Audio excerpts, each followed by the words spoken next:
Donnez le micro. Donnez le micro là-bas. Chez la sœur. Commencez par la sœur. Pesa kaka. Montez.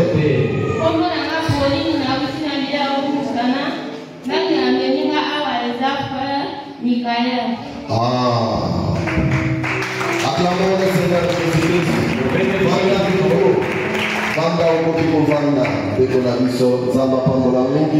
Alors, je suis le frère Toumou Saya Charlemagne Quentin. J'ai évolué à l'UTT. Je suis arrivé ici par l'appel de mon frère Eric Lukibi. Acclamons le Seigneur Jésus. Bien-aimé, sentez-toi, tu es au milieu de tes frères. Ça, c'est un serviteur de Dieu. Vous pouvez vous asseoir, frère bien-aimé.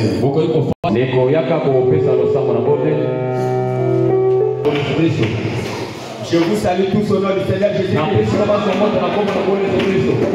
Je suis votre frère Kondo Rock. Et on vit ensemble avec le pasteur Jean-Claude. Puisque nous sommes ensemble, et puis sa vie m'a beaucoup impacté. Par les causeries que nous faisons, je sens qu'il y a beaucoup de profondeur en lui. Alors il fallait que je puisse venir le visiter ce soir. Et Dieu vous bénisse. Acclamons le Seigneur Jésus. Amen. Jusque là, je vois encore les chaises vides. Les gens viennent beaucoup en retard. Malgré beaucoup sont en voyage.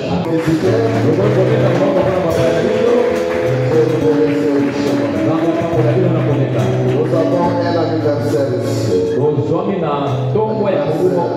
Moi, le frère David, je remercie le Seigneur Jésus-Christ d'avoir ajouté une année de plus dans la vie de mon fils divin.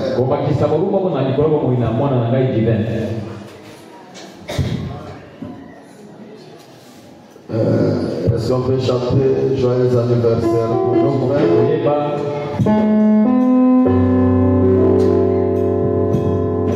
Joyeux anniversaire, joyeux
Est-ce que la sœur Merveille est là?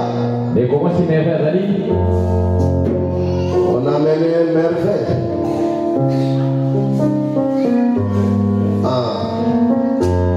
Venez. Joyeux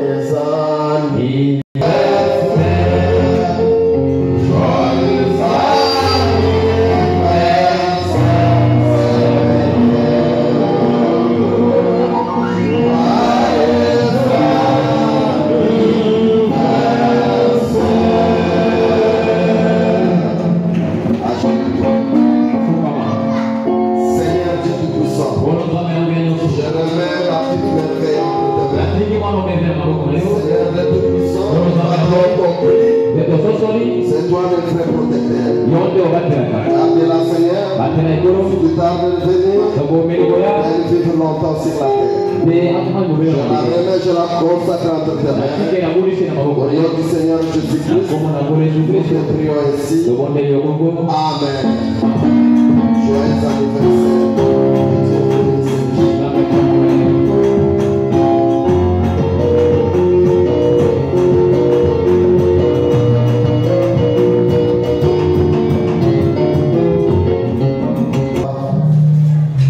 Cette église, le choix du pasteur, on fait le choix du pasteur.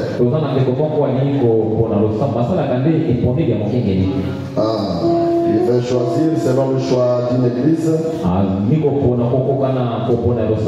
On choisit quand on vient dans une église et que vous sentez que vous aimez cette église et vous avez vu, on prêche toute la totalité de la parole. Vous pouvez choisir le nom de votre église et choisir le pasteur comme votre pasteur. J'invite les frères de venir, le frère Isaac. Venir sur la chair.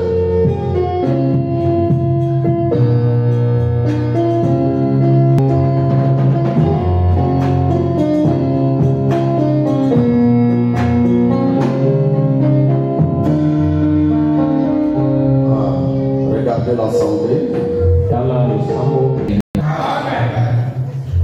Avant de dire tout ça, je passe d'abord par un témoignage. De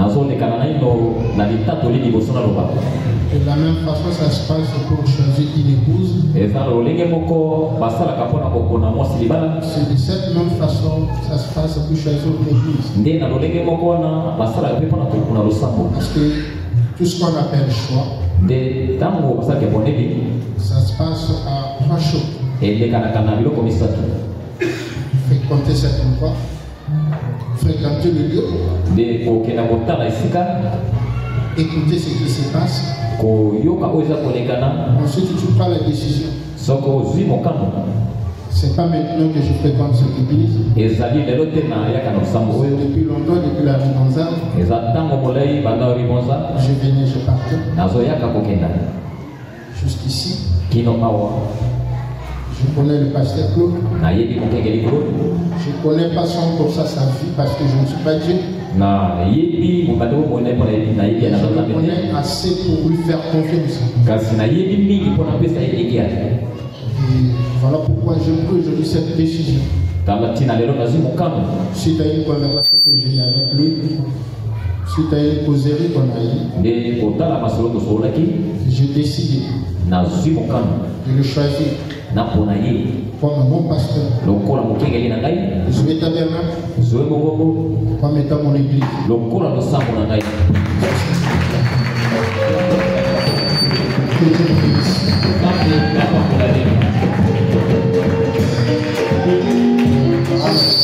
Je vais prier pour toi.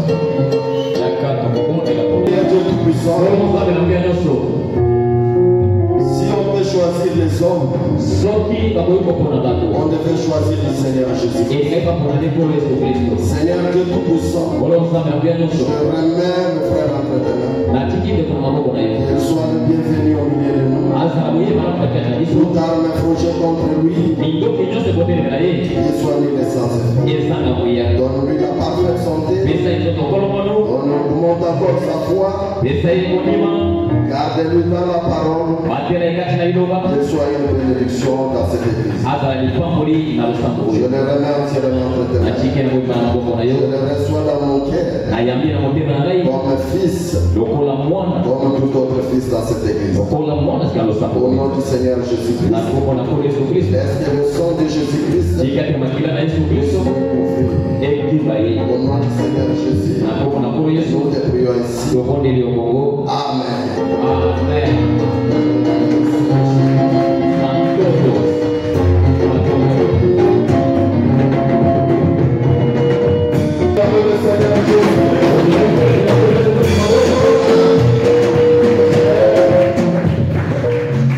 J'ai un frère, mon fils, il était malade pendant 3 ans. Et il s'est sur le téléphone et j'ai envoyé aussi des honorables pour aller le rendre visite. S'il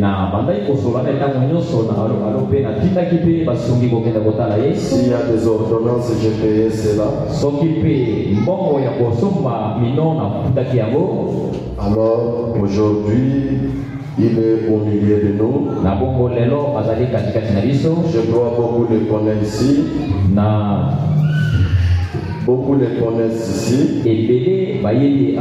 C'est le frère Bona. Frère Bona, venez ici.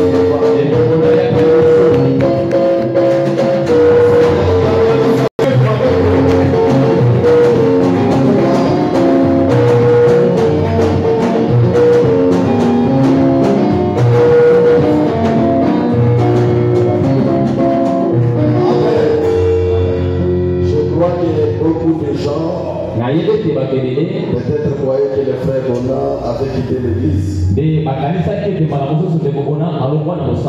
Parce qu'il ne se voyait plus à l'église. Mais il était quelque part pour se soigner. Il a passé des moments difficiles. Mais Dieu l'a gardé. Et ce matin, nous le voyons en parfaite santé. Et le nom de Zoé Tabernacle soit loué.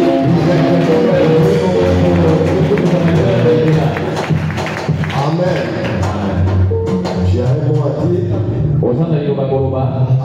Que Dieu vous bénisse richement. Va t'asseoir. Seigneur Jésus. Notre frère a presque 3 ans. C'est pour cela vous qui êtes dans la communauté de soutien. Vous devez soutenir beaucoup parce que cet argent-là aide beaucoup de gens. Amen. Je crois que c'est tout. C'est à la fin que nous allons parler. Parce que le 22 août, nous aurons la commémoration des jours où le Saint-Esprit était descendu.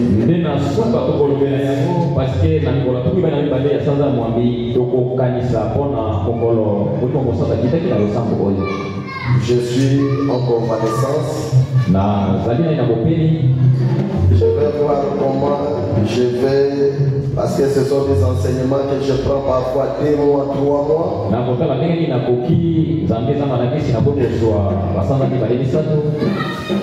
Et je vous avais promis que je vais enseigner sur la seconde venue physique et littérale du Seigneur Jésus.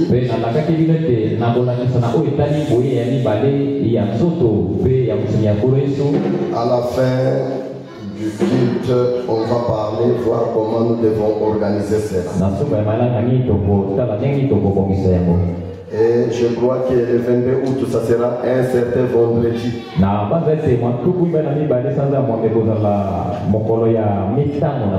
Mais nous devons ramener cela même le dimanche. Il ne peut pas la fête, il peut ceux qui vont ça la fête. Je ne sais pas si vous allez fêter. Ceux qui te peuvent poser si on va seulement poser les mains. Donc à la fin, on va parler de cela. Amen. Beaucoup de frères ont voyagé. Je vois quelques chaises vides. Beaucoup sont voyagés en voyage. Les sœurs des autres en Miranga. Les autres sont fait un tour à Kaï. Et que Dieu vous bénisse richement. Est-ce que ce matin vous êtes dans la joie pour écouter la parole de Dieu? Si vous êtes dans la joie, veuillez acclamer.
la parole.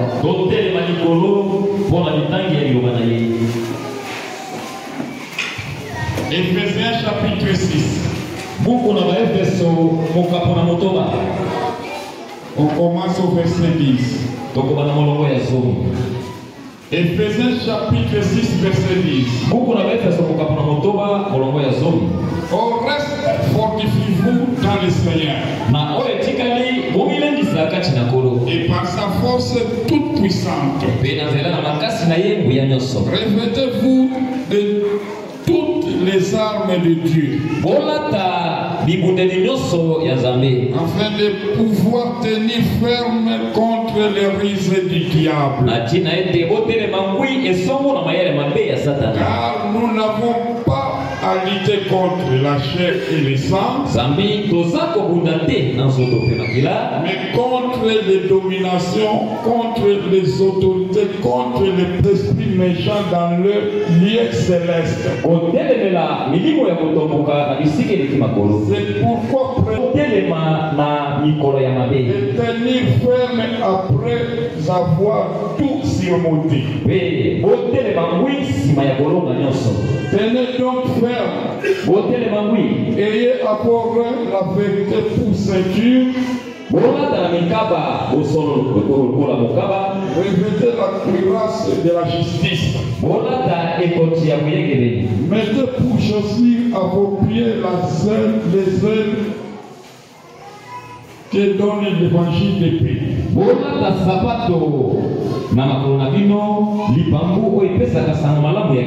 Prenez par-dessus tout cela le bouclier de la foi, avec lequel vous pourrez éteindre tous les trains enflammés du malin.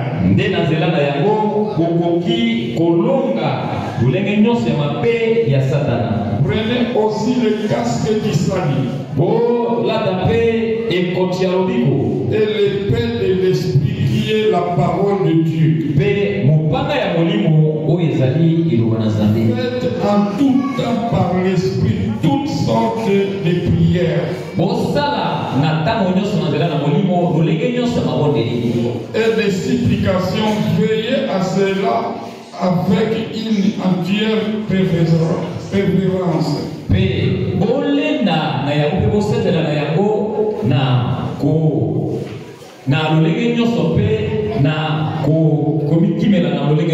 Et priez pour tous les saints. Et nous allons prendre 1 Pierre chapitre 5. 1 Pierre chapitre 5.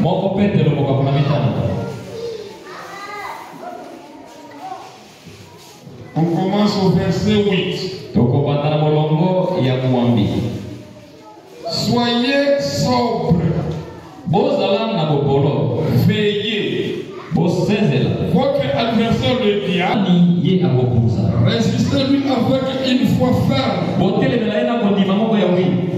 sachant que le même souffrance ont imposé à vos frères dans le monde. Le Dieu de toute grâce, qui vous a appelé en Jésus-Christ, à sa gloire éternelle, après que vous aurez souffert un peu de temps, vous perfectionnera lui-même, vous affermira, vous fortifiera, mettra inébranlable. À lui soit la puissance au siècle des siècles. Amen. L'incomparable divin roi, et l'orateur de tout don excellent, merci pour la grâce que tu nous as encore accordée ce matin. Avec que nous sommes venus dans ce lieu. Il y a la parole là où deux ou trois sont assemblés en mon nom. Je suis au milieu. Et nous croyons, Père Tout-Puissant, que tu es au milieu de nous ce matin. Plus Père de gloire. Descends toi-même, Père Tout-Puissant, et parle à ton ton peuple. Nous sommes fatigués d'écouter les hommes nous parler. Père de gloire. Nous t'attendre parler. Si c'est toi qui parles, Père de gloire, ça produira la vie dans nos âmes. Ce matin, nous supplions, Père de gloire, que ça est manifesté. Je chasse toute espèce des esprits qui ne confessent pas Jésus. La sorcellerie, l'envoûtement, ça sont qui témoignent. Porte des esprits. Au nom puissant de Dieu. Sors de ces lits. Est-ce que le Saint-Esprit gouverne la salle? Le Saint-Esprit prend le contrôle de chaque chose. Et le Saint-Esprit puisse nous parler. Assiste-nous du début jusqu'à la fin. Tout ça pour la gloire de ton Seigneur. Dans le nom puissant de Jésus. Notre Père et notre Sauveur. Amen. Amen. Saluez-vous les uns les autres. Dites à ton frère, tu dois vaincre le combat.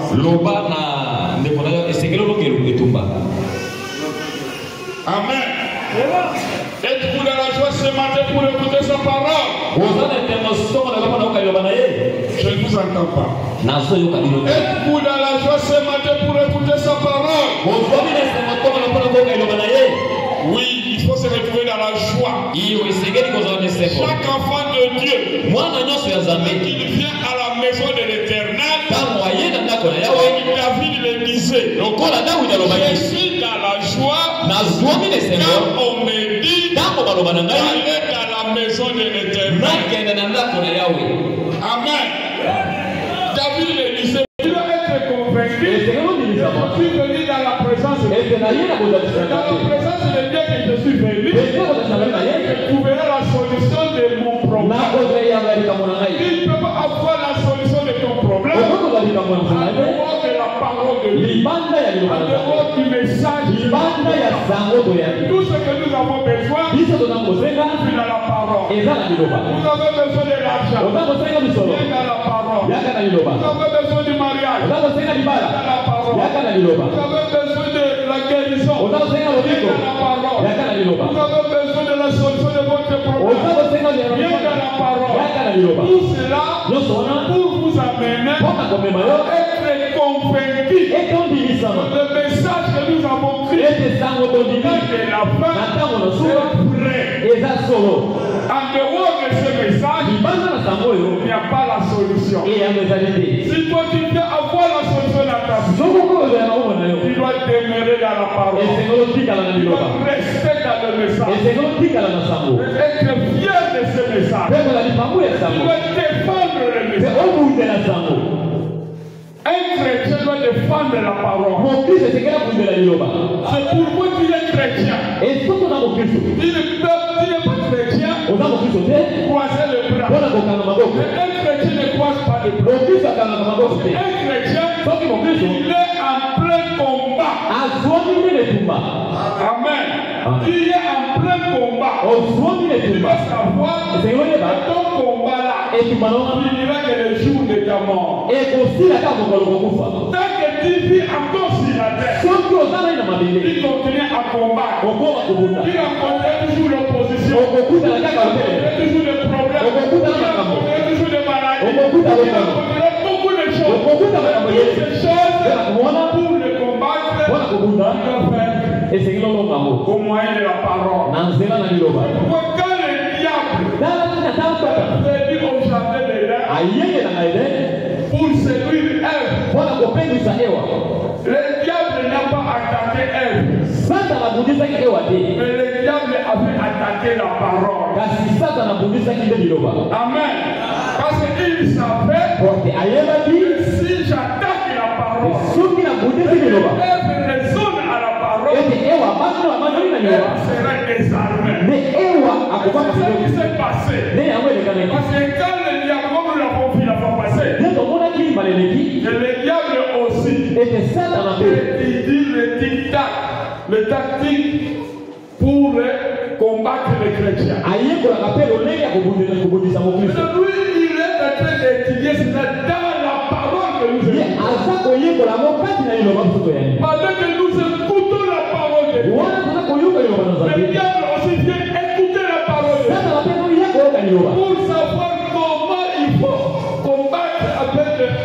son adversaire, le croyant. Et pendant qu'il vient écouter la parole de Dieu, il maîtrise aussi le message. C'est le diable. Le diable connaît la parole. Le diable croit à la parole. Il connaît que la parole de Dieu est puissante.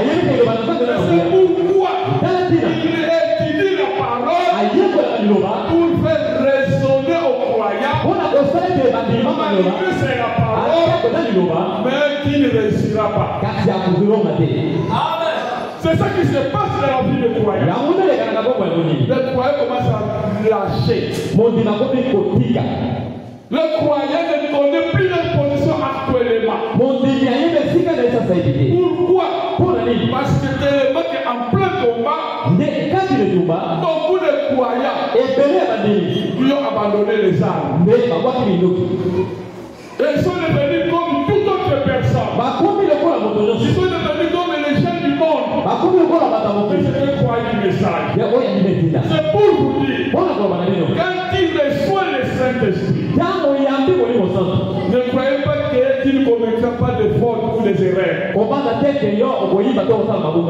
Mais tu commettras des choses. Mais la différence, quand tu commets quelque chose qui n'est pas conforme à la parole, qui te répand. C'est ça le Saint-Esprit dans un être humain. Quand il rencontre quelque chose de faux, le Saint-Esprit en toi te ramène à la repentance.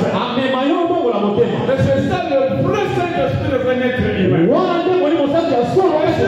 qui commets beaucoup de choses, il n'arrive pas à se repentir. Il prouve que tu n'as pas le Saint-Esprit. Pour ceux qui ont le Saint-Esprit, il ne peut pas demeurer dans le péché. Celui qui a le Saint-Esprit, le Saint-Esprit va lui réveiller à la repentance. Et quand tu te répands, ce péché-là, le péché-là revient.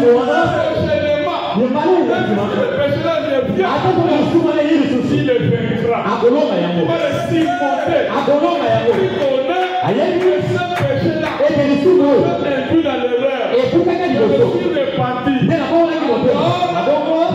Être plus prudent et commettre la même chose. On va sortir vainqueur. Parce que le péché-là ne servira pas. Il connaît déjà les riches du diable. À ce moment-là, il monte le péché. Et l'enfant de Dieu est dans le champ de bataille. C'est comme les enfants d'Israël. Ils étaient dans l'esclavagisme. Ils ne se battaient pas là-bas en Égypte. Et quand ils ont sorti de l'Égypte, les combats ont commencé. Quand ils ont commencé à combattre, mais heureusement, ce n'était pas eux qui combattaient, Christ qui combattait. Nous aussi les croyants. Ce n'est pas nous qui combattons. C'est Jésus qui combattait à notre place. Dès que nous croyons à la parole, restez fidèles à la parole. Restez fidèles. Regardez toujours à votre disponibilité. Toujours au Saint-Esprit. Vous avez dit la fois passée. Quand on vient avec pour s'entraîner. Le Seigneur Jésus. Le Saint-Esprit. Le Saint-Esprit est là pour nous commander, pour nous donner les ordres, pour savoir comment combattre, comment livrer le combat. Parce qu'il ne peut pas livrer le combat. Il ne connaît pas les tactiques de l'ennemi. Il doit combattre et savoir les tactiques de l'ennemi. Il ne connaît pas les tactiques de l'ennemi. Il va échouer dans le combat. Et ça ne marchera pas. Il devrait toujours tomber. Pour vous dire, ce matin, vous devez savoir que vous êtes en plein combat. Chaque croyant doit se battre pour gagner la victoire. Nous avons beaucoup de problèmes devant nous. Nous sommes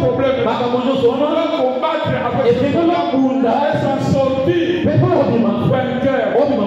Incroyable. C'est lui qui a le Saint-Esprit. Pendant qu'il combat, il ne fait que sortir vainqueur. Parce qu'il ne tombera pas. Puis il avance. Même s'il trouve un obstacle, même s'il monte l'obstacle, il avance. Il voyage. Il ne tombera pas. Pendant qu'il rencontre toutes ces choses, on va sortir toujours vainqueur. Amen. C'est ça incroyable de la parole. Notre sujet c'est le combat. Le combat c'est un test de force. Vous allez comprendre qu'un croyant de la parole ne peut pas dire que non, je suis combattant du Seigneur s'il ne combat pas. Beaucoup de croyants ils suivent le combat.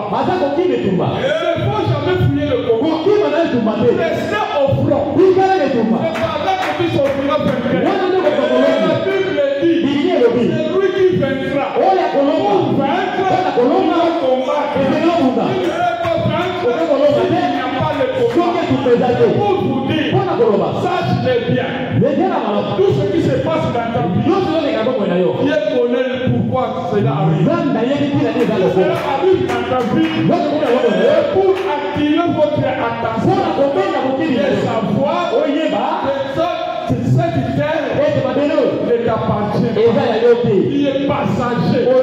Un jour, il quittera la terre. Un jour, il ira chez toi. Un jour, sera en paix. Un jour, sera en repos. Mais pour le moment, pendant que nous vivons sur la terre, tu ne trouveras pas le repos. Tu vas toujours combattre. Le membre de ta famille. Ce n'est plus que tu as écrit le message. Même le membre de ta famille n'était pas. Tu as écrit le message. Même tes propres frères n'étaient pas. Pourquoi? Parce que tu as écrit le message. Mais tu ne veux pas que tu puisses changer. Et seulement que tu puisses rester là. Comment savoir que c'est un combat de famille? Amen. Nous allons lire le frère Branham. Est-ce que vous aimez le prophète Branham? Est-ce que vous croyez que c'est la bouche de Dieu? Est-ce que vous croyez qu'il est notre prophète? Une église séduite par le monde. Paragraphe 8. Prêchez le 28, 6, 58. Une église séduite par le monde. Paragraphe 8. Rappelez-vous, nous ne sommes pas à un pique-nique. Amen. Amen. Pendant que vous venez ici, et vous plus mettre ça dans la tête, nous sommes allés pour se distraire. À l'église, on ne vient pas pour se distraire. À l'église, on vient pour écouter les conseils de Dieu. C'est là qui va t'instruire. Un bon frère, un bon message. C'est grâce à ce message. C'est que Dieu est bon. Si tu étais dans le monde, tu allais peut-être être mourant. Mais si tu es ici, grâce au message, la connaissance que je fais en vous, c'est autour du message. Et le message, vous ne pouvez pas se retrouver au milieu de vous. Que je suis au milieu de vous, nous soutenons le même message. On a le même prophète. Vous êtes aussi l'un de vous. Votre présence ici, ce n'est pas pour autre chose. Vous avez un objectif. Votre objectif, c'est de croire ce message et de quitter la terre et de aller au ciel. Ce n'est pas seulement que vous faites des amitiés. Vous faites des camaraderies. Camaraderie, le message, ça n'existe pas. Chacun a sa vie.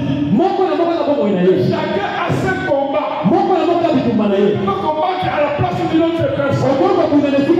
Impossible. Quel combat, on doit faire face pour s'en sortir et sortir vainqueur. Ce n'est pas le combat de l'autre qui va soutenir. Quel propre combat qui va soutenir ça. C'est pour dire. Quand tu crois de la parole, chacun de nous a ses propres combats.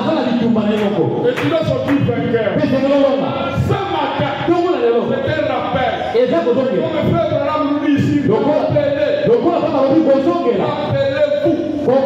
Nous ne sommes pas à un pique-nique. Ce n'est pas si nous croyons de nous. Où les gens viennent, ils voient le poisson, et puis ils vont dans leur maison. Ils n'ont rien eu. Ils ont dépensé de l'argent. Où les gens pensent que nous sommes une association. Donc comme nous sommes les gens du Nord, on doit faire notre association et devenir à l'église. Comme le pasteur il est du Nord, moi je dois soutenir le pasteur parce qu'il est du Nord. Il a échoué. On ne soutient pas un pasteur parce qu'il est de notre tribu. Mais on soutient le pasteur s'il est dans la parole. On soutient le pasteur s'il est dans la parole. Moi je vais suivre les tribus. Vous serez laissés par les tribus. Un pasteur, il commet des choses qui ne sont pas conformes à la parole. Comme il dit l'un par tribu. Qui ne lui abandonnera pas. Mais pendant que tu ne l'abandonneras pas, il va à l'enfer. Toi aussi tu iras à l'enfer. Parce que tu n'as pas compris. On soutient les hommes de Dieu qui sont dans la parole. Et c'est pourquoi j'aime beaucoup votre pasteur. Parce qu'il aime la parole. Il aime le message. Comme il aime le message, je m'accroche à lui. Parce que si lui n'aime pas le message, tant que missionnaire que je suis, avec qui je suis, je ne me ferai jamais ici. Je vous dis ce qui est vrai. Quand il soutient le message, moi je l'aime. Comme vous aussi vous soutenez le message, pourquoi je vous aime? Parce que vous aimez le message, vous êtes fidèles à ce message. Pendant que nous combattons sur la terre, un jour, restez fidèles à le message. Protégez le message. Défendez le message. Pour que tu ne le trouves pas. Dans ce message, un jour, je vous verrai de l'autre côté. Moi je crois. Je connais qui je suis. Je serai au ciel. Moi aussi tu le crois.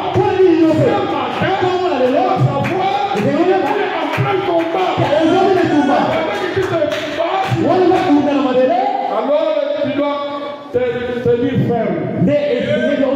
Un jour nous nous rencontrerons de l'autre côté de la rue. Quand je vous ferai les sœurs, je ferai les frères, ça me fera encore une grande joie. Ah, nous avons combattu le vrai combat. Finalement nous sommes ici. Nous étions des victorieux. Et c'est ça qui fera que tu seras dans la joie. Tu vas oublier même les souffrances de la vie.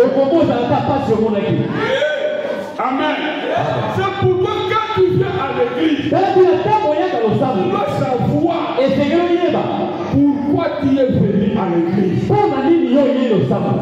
Si tu viens à l'église, tu dois savoir je suis venu à l'église pour être entraîné.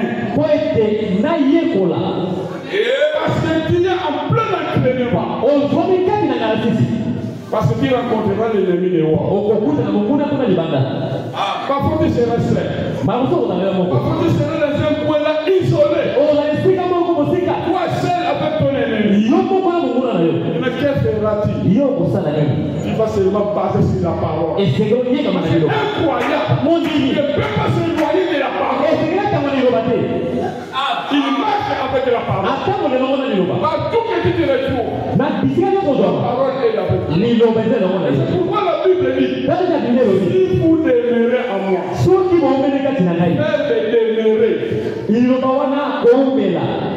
demeurez. Si vous demeurez, et que ma parole demeure en vous, mais cela n'est pas facile. Il doit être un puissant vainqueur. Parce que le diable ne peut pas te laisser. Le diable, il est là pour faire le sky.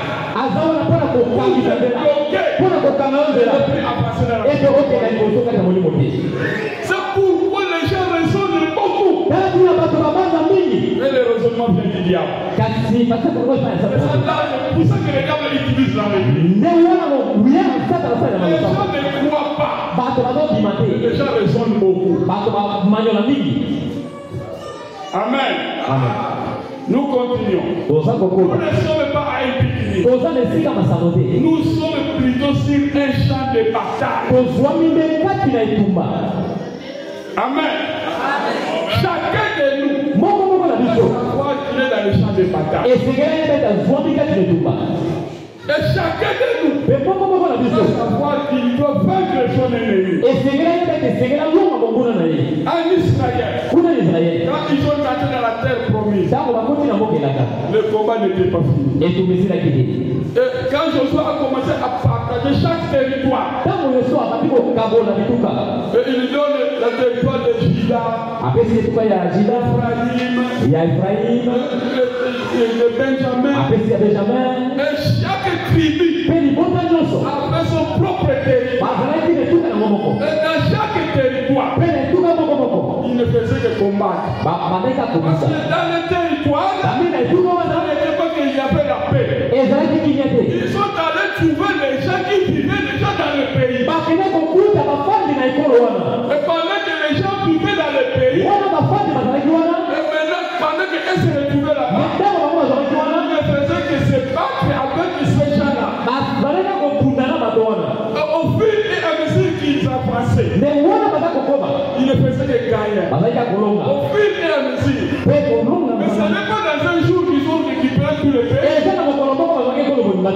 Ils avançaient petit à petit. C'était en plein combat. Et toi aussi chrétien, tu dois aussi se battre. Chaque jour tu dors, tu te réveilles, tu dois te battre. Il y a un péché qui te dérange. Tu dois battre pour vaincre ce péché. En toi il y a l'impudicité. Tu dois vaincre l'impudicité. Ce n'est pas que tu dois rester avec cette impudicité. La Bible dit que ces impudicités n'iront pas au ciel. Croyez de la parole. Pendant que ce péché-là est lié dans ton combat à toi, tu dois se battre pour se débarrasser de ce péché.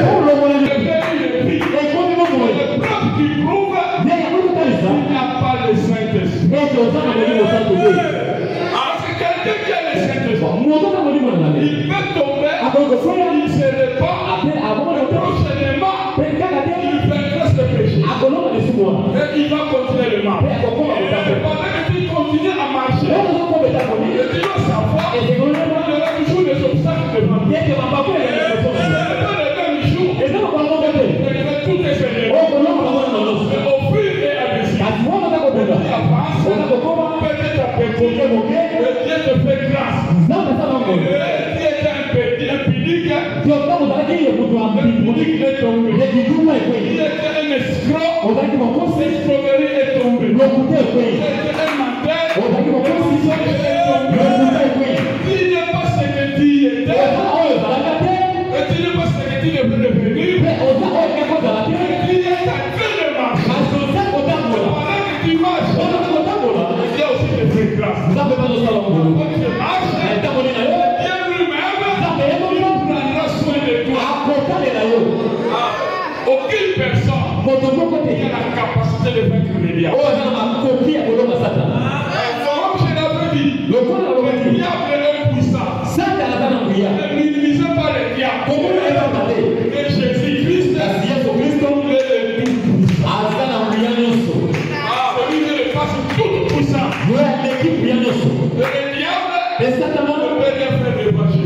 diable n'a pas peur de personne. Même Jésus, il a.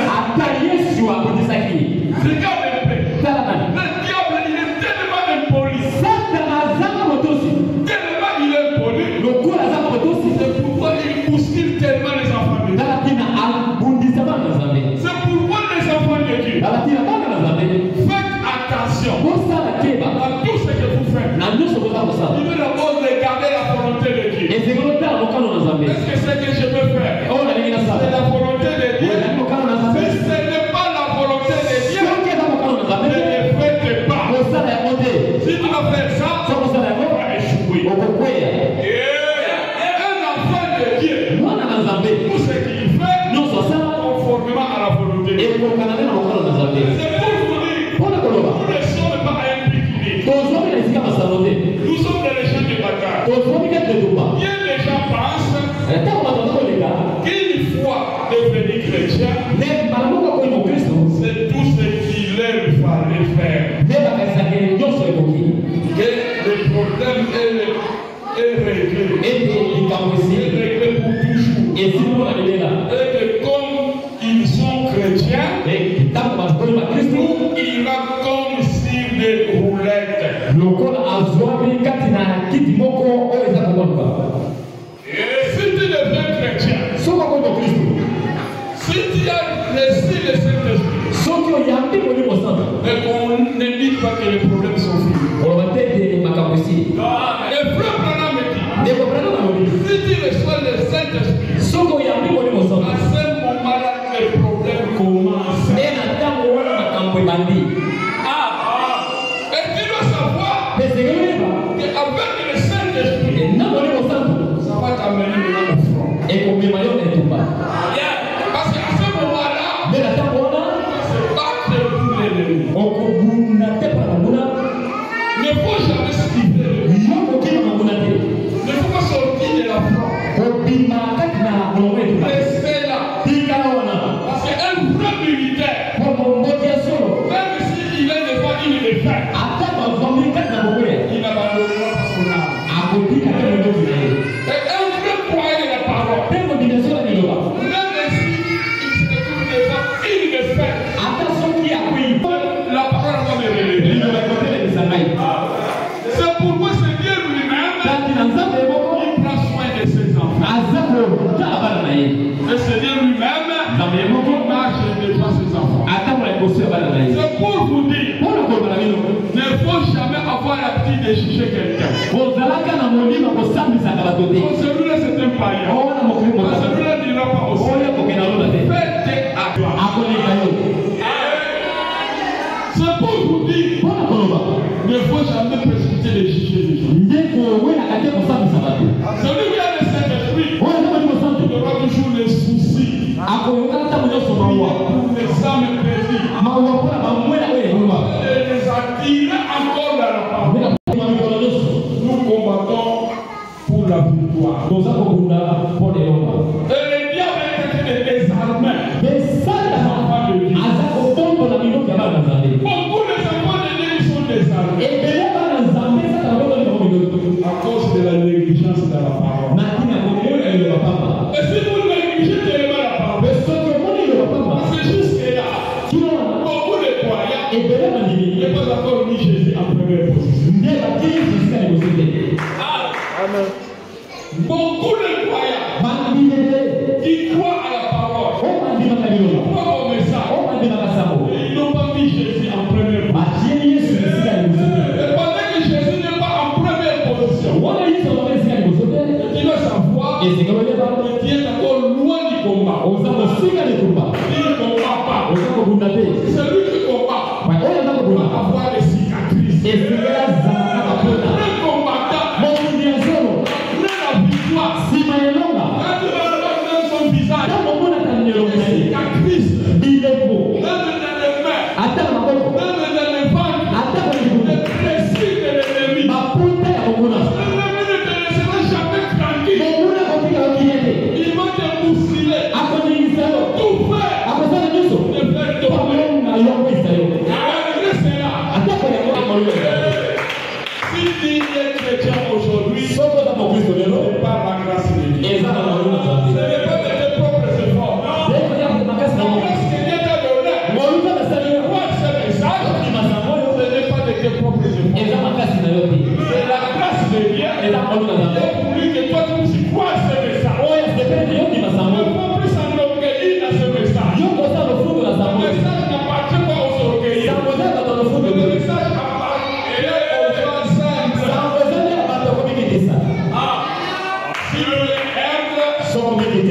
c'est ça, être élevé par Dieu. Mais si tu es orgueilleux, Dieu te fait descendre. Même si tu prends il n'est pas croyant. Il ne participerait jamais. Parce qu'au ciel là-bas, il n'y a pas de hommes. Il y a des hommes simples, humbles. Le Saint-Esprit a la nature de douceur.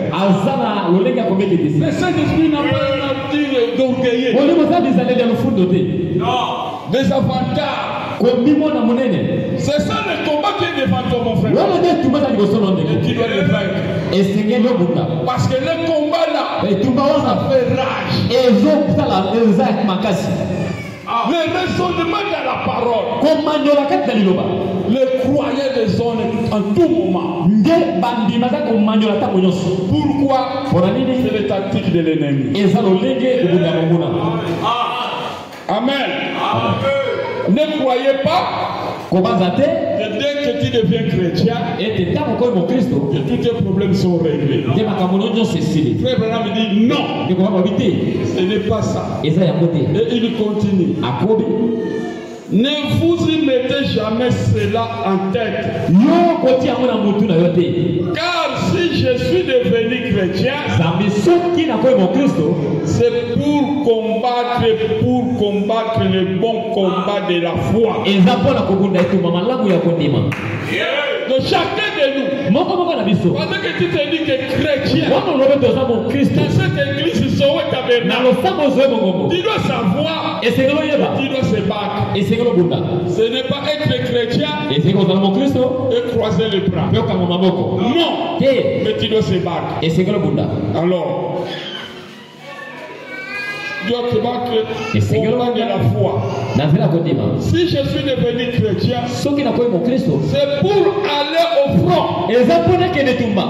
Nous sommes des soldats chrétiens. Et nous devons être formés et entraînés. Nous devons connaître toutes les tactiques de l'ennemi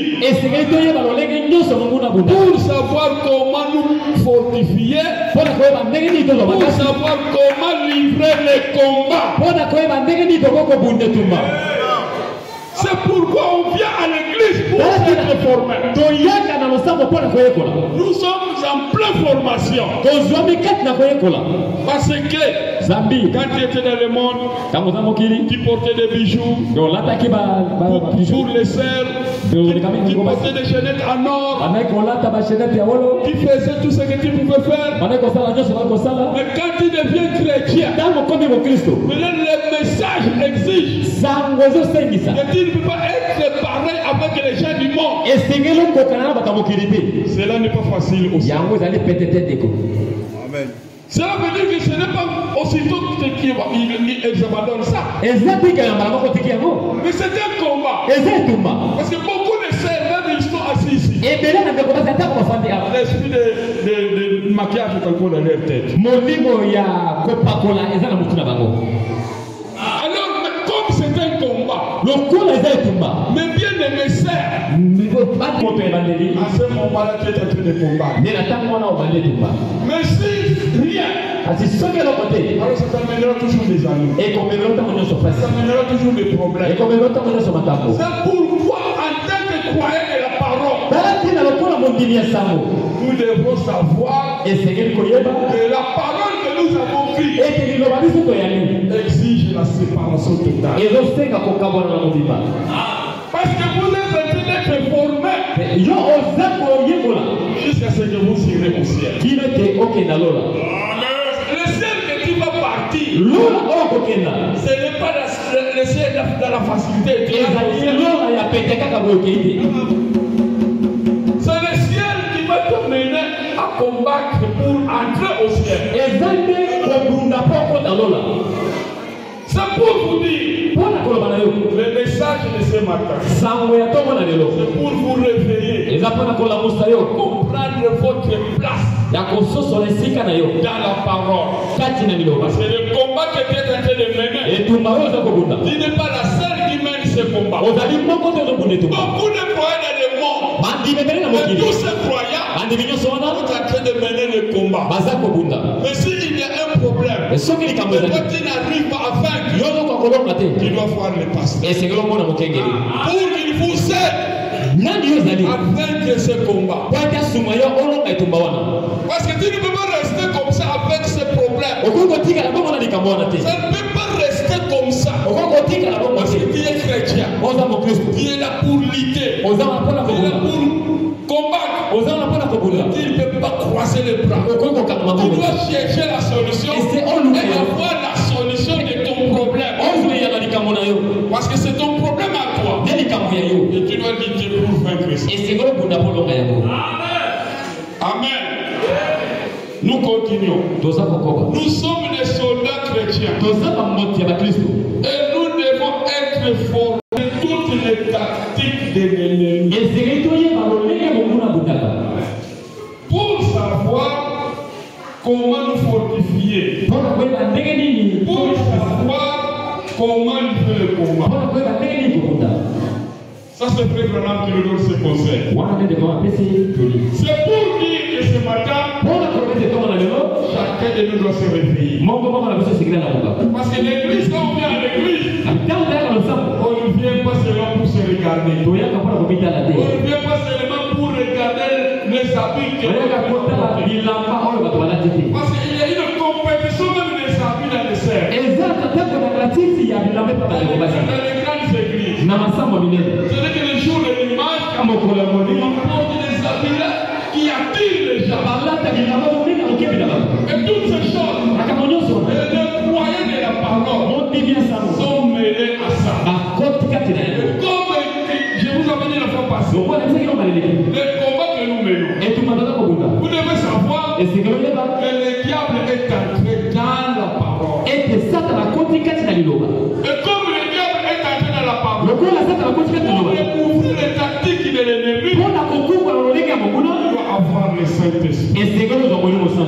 Parce que si tu n'as pas le Saint-Esprit, tout ce que tu verras, tu comprendras seulement que c'est bon. Alors que ce n'est pas bon.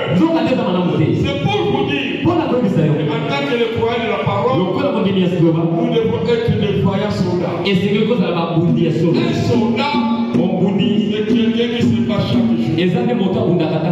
Considéré comme lisse. Lisse de la vallée. C'est une fleur qui sort de la boue. Et pendant que la fleur sort de la boue,